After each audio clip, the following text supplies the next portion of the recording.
Great time ஃபேன்ஸுக்கு வணக்கம். Knock out game confirm ஆயிடுச்சுங்க. சிஎஸ்கே வர்சஸ் ஆர்சிபி வர சாட்டர்டே வந்துட்டு மீட் பண்ண போறாங்க. இன்னும் ஓரிரு நாட்கள் தான் இருக்கு. ஸோ இதுக்குள்ள எந்த டீம் எந்த மாதிரியான ஸ்ட்ராட்டஜி யூஸ் பண்ணணும் அப்படிங்கிறத நம்ம பார்த்துருக்கோம். இப்போ ஆர்சிபி சிஎஸ்கேக்கு எகென்ஸ்டா வின் பண்ணணும்னா என்ன பண்ணணும்? இன்கேஸ் ரெயின் எல்லாம் வரலைன்னா இந்த ஸ்ட்ராட்டஜி யூஸ் பண்ணா 100% வின் பண்ணுவாங்க அப்படின்னா எந்த மாதிரியான ஸ்ட்ராட்டஜி யூஸ் பண்ணணும்? அண்ட் அவங்க என்ன பிளான் போட்டு வச்சிருப்பாங்க? என்ன மாதிரியான ட்ராக் கொடுப்பாங்க? சின்ன சுவாமியில் சிஎஸ்கேக்கு ஆட முடியாத மாதிரி ட்ராக் கொடுப்பாங்களா? இல்லை ஸ்ட்ரெயிட்டாவே பேட்டிங் ட்ராக்கே போயிடுவாங்களா? எப்படி இருக்க போகுது அப்படிங்கிறதையும் கம்ப்ளீட்டா இந்த வீடியோல பார்த்து தெரிஞ்சுக்கலாம். அதுக்கு முன்னாடி ஃபர்ஸ்ட் டைம் சேனலுக்கு வரீங்கன்னா மறக்காம சப்ஸ்கிரைப் பண்ணி சப்போர்ட் பண்ணுங்க. அப்போ அப்டேட் எல்லாமே உங்களுக்கு வந்து சேரும். சரி வாங்க வீடியோக்குள்ள போலாம். சிஎஸ்கே பொறுத்த வரைக்கும் ஒரு ஸ்மார்ட் டீமுங்க. அதனால தான் இவ்வளோ வருஷம் சர்வே பண்ணிட்டு இருக்காங்க. 5 டிராஃபி மட்டும் இல்லாம எக்கச்சக்க ஃபைனல்ஸ் அவங்க 2 சீசன் விளையாடினா கூட இவ்வளோ சீசன்ல இவ்வளோ தடவை குவாலிஃபை ஆவீங்களாடா அப்படிங்கிற மாதிரி மிகப்பெரிய டீம் மாற்றமே கிடையாது. அதனால தான் அவங்க பேரு கம்பேக் சூப்பர் கிங்ஸ். இந்த சீசன் டைட்டிலே அடிக்கலைனா கூட அடுத்த சீசன் இருக்கிற டீம் இப்படியே வச்சு மாடிஃபை பண்ணி அங்கங்க பட்டி டிங்கரிங் போட்டு அடுத்த சீசன் டிராஃபி தூக்கிட்டு போயிடுவாங்க. அந்த மாதிரியான ஒரு டீம். ஆனா இந்த தடவை அவங்களும் வெறித்தனமா இருக்காங்க. தோனிக்கு அந்த ஒரு டிராஃபியை வாங்கி தரணும் அப்படின்னு சொல்லிட்டு. ஆனா அவங்க கிட்ட இருக்கக்கூடிய ஒரு விஷயம் ஆர்சிபி கிட்ட இல்ல அப்படின்னு சொல்லணும்னா என்ன அப்படின்னு நீங்க கேட்டீங்கன்னா அந்த ஒரு எமோஷனல் பாண்ட். இப்போ வரைக்கும் ஆர்சிபி எப்படி விளையாண்டுருப்பாங்கன்னா எப்படியோ நம்ம குவாலிஃபைக்குள்ள போக மாட்டோம், ஏன்னா தானே விளையாடலாம்னு சொல்லிட்டு ஃப்ரீ ஃப்ளோயிங்கா விளையாண்டுருப்பாங்க. ஆனா இப்போ அவங்களுக்கு இது ஒரு மஸ்ட் வின் கேமா தெரியுது. இதை ஜெயிச்சாதான் நமக்கு டிராஃபி, இவ்வளோ வருஷ கனவு அப்படிங்கிற ஒரு ப்ரெஷர் கண்டிப்பா ஆர்சிபி கிட்ட இருக்கும். அதை தாண்டி லாஸ்ட் கேமுங்க, அவங்களுடைய ஹோம் கிரவுண்ட்ல லாஸ்ட் கேம் ஃபேன்ஸுக்கு வந்துட்டு சந்தோஷமான ஒரு மொமெண்ட்டை கொடுக்கணும் அப்படிங்கிற மாதிரி இருப்பாங்க. ஹார்ட் பிரேக்கிங் போகக்கூடாதுன்னு சொல்லிட்டு ஏகப்பட்ட ப்ரெஷர் இருக்கதான் செய்யும். இதுதான் உண்மையான ஒரு விஷயம். ஆனால் சிஎஸ்கே பொறுத்த வரைக்கும் அதெல்லாம் கிடையாது. இந்த சீனே கிடையாது. ஏன்னா அவங்க கிட்ட ப்ரெஷரே எடுத்துக்க மாட்டாங்க. இந்த மேட்சே தோத்துட்டு போனாலும் அவங்களுக்கு ப்ரெஷர் கிடையாது. அந்த மாதிரி இருக்கக்கூடிய டீம் தான் சிஎஸ்கே அப்படின்னும் போது ஆர்சிபிக்கு எக்ஸ்ட்ரா ப்ரெஷர் கண்டிப்பாக இருக்க தான் செய்யும். சரி ஓகே, இந்த ஒரு மேட்ச்ல சிஎஸ்கேக்கு எகென்ஸ்டா என்ன மாதிரியான ஸ்ட்ராட்டஜி யூஸ் பண்ணணும் அப்படிங்கிறத பார்க்கலாம். ஒரு ஆர்சிபி பவுலரா இருந்தாங்க அப்படின்னா சிஎஸ்கே பேட்ஸ்மேன்களுக்கு எதிராக என்ன மாதிரி ஸ்ட்ராட்டஜி யூஸ் பண்ணணும் அப்படின்னு பார்க்கறதுக்கு முன்னாடி அவங்களுடைய ஸ்குவாட்ல உண்மையாலுமே ஒரு 2 பேட்ஸ்மேன் ஷார்ட் அப்படின்னு தான் சொல்லுவேன். சென்னை சூப்பர் கிங்ஸை பொறுத்த வரைக்கும் ரஹானே, அது மட்டும் இல்லாமல் ருத்ராஜ், அதுக்கப்புறம் வந்துட்டு ரச்சின் ரவீந்திரா, அதுக்கப்புறம் வந்துட்டு நம்மளுடைய டேரியல் மிச்சல், சமீர் ரிஸ்வி, தோனி, அது மட்டும் இல்லாமல் ஜடேஜா, இந்த மாதிரியான டீம் தான் இருந்தது. ஆனால் அவங்களுக்கு பவுலர்ஸ்ல குறை ஏற்படுது. ஏன்னா அவங்க கிட்ட பத்ரானா கிடையாது, தீபக் சகர் கிடையாது, முஸ்டபிசூர் கிடையாது, அவங்களுடைய சூப்பரான பேட்ஸ்மேன் வந்துட்டு டெவான் கான்வே கிடையாது. இது எதுவுமே இல்லாமல் நியூ கேப்டனை வச்சு இவ்வளோ தூரம் ஃபைட் பண்ணுறாங்க அப்படின்னா இருக்கிற டீமை வச்சு ஃபைட் பண்ணக்கூடிய திறமை அந்த டீமுக்கு மட்டும்தான் இருக்கு அப்படின்னு நான் சொல்லுவேன். ஸோ அந்த அளவுக்கு பார்த்தோம் அப்படின்னா வேற லெவல் பர்ஃபார்ம் பண்ணிட்டு இருக்காங்க.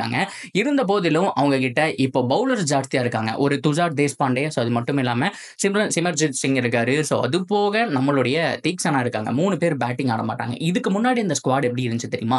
தீபக் சகர், ஷார்துல் தாக்கூர், கடைசியா பத்திரானா ஒருத்தரை தவிர மற்ற எல்லாரும் பேட்டிங் ஆடுவாங்கடா அப்படிங்கிற மாதிரி இருந்துச்சு. அது போக இம்பாக்ட் பிளேயரா சமீர் ரிஸ்வியோ உள்ள கொண்டு வரலாம். ஸோ அந்த மாதிரி இருந்த டீம் இப்போதைக்கு வெறும் 7 பேட்ஸ்மேனோட. தோனி அவர்களை பொறுத்த வரைக்கும் ஃபைனல் ஓவர்ஸ் வந்தா மட்டும்தான் அவருக்கு வந்துட்டு ஸ்ட்ரைக் கிடைக்கும். பிகாஸ் வந்துட்டு அவருடைய ஃபிட்னஸ் இல்லை அப்படிங்கிற மாதிரி கோச் சொல்லிட்டாரு. இப்படி ஆடக்கூடிய தோனி இன்னும் அவர் வந்துட்டு ரன்னிங் பிட்வீன் தி விக்கெட்ஸ் நல்லா இருந்துச்சு அப்படின்னா, அதாவது அவருடைய கால் வந்துட்டு இன்னும் சூப்பரா இருந்துச்சு, நல்லா சரியாயிருந்துச்சு, அந்த பேண்டேஜ் எல்லாம் இல்லாம இருந்தது அப்படின்னா ஒரு 5 ஓவர்லேருந்து 7 ஓவர் முன்னாடியே வரலாம். ஆனா இப்ப பார்த்தோம் அப்படின்னா அவரால் கரெக்டா ஓட முடியல. காலில் கட்டு போட்டிருக்காரு. அந்த ஒரு பிளாஸ்டிக் மாதிரி ஒன்று இருக்கு. ஸோ அதனால பார்த்தோம் அப்படின்னா ஒரு 3 ஓவர் 4 ஓவர் கிடைச்சா போதும், ஒரு 20 பால் கிடைச்சா போதும், அந்த மாதிரி சுச்சுவேஷன்ல வருவாரு. ஸோ ஜட்டுவும் ஃபார்ம் அவுட். ஸோ மற்றபடி இருக்கக்கூடிய மொயின் அலியும் கிளம்பிட்டாரு. இப்போ இருக்கக்கூடிய மிச்சல் சாண்டர் நல்ல பவுலர் அப்படின்னா கூட அவ்வளோ சிறப்பான பேட்ஸ்மேன் கிடையாது. அப்படிங்கிறப்போ அவங்களுடைய பேட்டிங் யூனிட் கொஞ்சம் வீக்கா தெரியுது. ஸோ கண்டிப்பா ஒரு 2 விக்கெட் எடுத்துட்டீங்கன்னா அவங்களால சேஸ் பண்ண முடியாது. ஒரு 180 200 டார்கெட்டா கொடுக்குறீங்கன்னா 2 விக்கெட் போயிடுச்சுன்னா கண்டிப்பா சேஸ் பண்ண முடியாது. சிவம் தூபேக்கு கிளிக் ஆனாதான் உண்டு அப்படிங்கிற மாதிரி சுச்சுவேஷன் கண்டிப்பா சிஎஸ்கேக்கு வந்துருச்சு. இப்போ ஆர்சிபி பண்ண வேண்டிய விஷயம் இனிஷியல் விக்கெட் கண்டிப்பா எடுத்தாகணும். ருத்துராஜ் இல்லைன்னா ரச்சின் ரவீந்திரா 2 பேர்ல யாராவது ஒருத்தர் தூக்கிட்டா கூட அந்த டீம் மேல கண்டிப்பா பிரஷர் விழுந்தாகும் அப்படிங்கிறதுல மாற்றமே கிடையாது. ஸோ இனிஷியலாவே ஸ்பின்னர்ஸை கொண்டு வரணும், நல்ல அட்டாக்கிங் பிட்ச் கொடுக்கணும் அப்படிங்கிற மாதிரி தான் ஆர்சிபியோட 1ஆம் நம்பர் ஐடியாவா இருக்கும். இன்கேஸ் இதுவே பார்த்தோம் அப்படின்னா அவங்க வந்துட்டு ஃபர்ஸ்ட் பேட்டிங் ஆடப்போ கூட அவங்களுடைய துஷார் தேஷ்பாண்டேவை அட்டாக் பண்ண கற்றுக்கணும். துஷார் தேஷ்பாண்டே பொறுத்த வரைக்கும் ஒரு இருமுனை கத்தி அப்படிங்கிற மாதிரி தான். விக்கெட் எடுத்தாரு அப்படின்னா நல்லா எக்கனாமிக்கலாக போடுவார், செம்மையாக பவுலிங் பர்ஃபார்மன்ஸ் எல்லாம் கொடுப்பாரு. பட் இன்கேஸ் அவர் விக்கெட் விழுகலை அப்படிங்கிற பட்சத்தில் ரொம்ப எக்ஸ்பென்சிவாக போவார். ஸோ இனிஷியலாகவே அவர் அட்டாக் பண்ண ஆரம்பிச்சிட்டோம்னா அவரால் கம்பேக் கொடுக்கறதுக்கு கொஞ்சம் டைம் எடுப்பாங்க. ஸோ அதுக்கப்புறம் எல்லா பவுலர்ஸுமே ரொட்டேட் பண்ணும்போது ஆர்சிபிக்கு கொஞ்சம் பேட்டிங் ஈஸியாக இருக்கும். ஸோ இனிஷியலாகவே துஷாருடைய ஓவரை அட்டாக் பண்ணி ஆகணும். அண்ட் ஸ்பின்னர்ஸுக்கு கொடுத்தாலும் அவங்கள அட்டாக் பண்ணி ஆகணும். கண்டிப்பா மிச்சல் சாண்டர் உள்ள இருக்காரு அப்படின்னா இனிஷியல் ஹவுஸ்ல போடுவாருங்க. பவர் பிளேக்குள்ள அவருக்கு ஒரு ஓவர் அப்படிங்கிறது கன்ஃபார்ம். அந்த ஓவரை ஆர்சிபி அட்டாக் பண்ண ஆரம்பிக்கணும். ஆர்சிபியோட பிளான் ரொம்ப ரொம்ப சிம்பிள் தான். துஷார் தேஷ்பாண்டே இல்லைனா இருக்கக்கூடிய எமர்ஜென்சிங்கா ஒரு ஃபாஸ்ட் பவுலரை கண்டிப்பா அட்டாக்கிங் போயே ஆகணும். அதே மாதிரி இருக்கக்கூடிய ஸ்பின்னர் ஜட்டுவை வந்துட்டு அட்டாக் பண்றது கொஞ்சம் கஷ்டம். டக்கு டக்குன்னு குயிக்கா போட்டுவாரு. ஒரு ஓவரில் ஒரு 6 அடிக்கிறதே பெரிய விஷயம். 2வது பால் பார்த்தோம் அப்படின்னா அப்படியே திருப்பிட்டாருன்னா எப்போ உள்ள வருது எப்போ வெளியில கொண்டு போறாரு அப்படிங்கிறது தெரியாது. ஸோ ஜடேஜாவை தாண்டி மீதி இருக்கக்கூடிய பவுலர்ஸ்ல யாராவது 2 பேரை டார்கெட் பண்ணோம்னா அவங்களுடைய பேட்டிங் ஈஸியா இருக்கும். பவுலிங்கை பொறுத்த வரைக்கும் ரொம்ப சிம்பிள்ங்க. ருத்ராஜை தூக்கிட்டாலே அவங்களுக்கு ஆல்மோஸ்ட் 75% பார்த்தோம் அப்படின்னா கம்பேக் கொடுக்கறதுக்கான சான்ஸ் அப்படிங்கிறது இருக்கு. ஏன்னா மீதி இருக்கக்கூடிய யாருமே கேமை கடைசி வரைக்கும் எடுத்துட்டு போக மாட்டாங்க. இப்போதான் உங்களுக்கு டெவான் கான்வே அது மட்டும் இல்லாமல் ராய்டு இல்லாத ப்ரெஷரை ஃபீல் பண்றாங்க. ஸோ சிஎஸ்கேக்கு ஃபர்ஸ்ட் பேட்டிங் மாட்டிருச்சுன்னா அவங்களும் 200 போறதுக்கான சான்ஸ் இருக்கு ஃப்ரீ ஃப்ளோயிங் ஆடி.